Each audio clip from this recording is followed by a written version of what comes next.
Hello, girls. You have a boyfriend.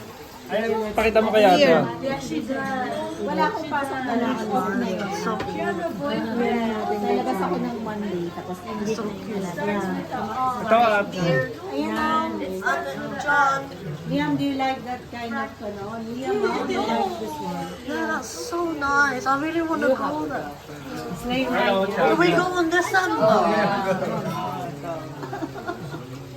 Sleigh ride. Can all of us go to Finland? That's a true white Christmas. and you be able to stand in the middle. That's the boundary of the Arctic Circle. Oh, doon talaga yung place natin. Cross the Arctic Circle. Tapos sasabihin ko kayo kasi mag-apply din ng Ma, schedule para Ma, kasama sila Dustin. Baka kasama na ni Dustin yung wife niyo. Malayo pa yun. By June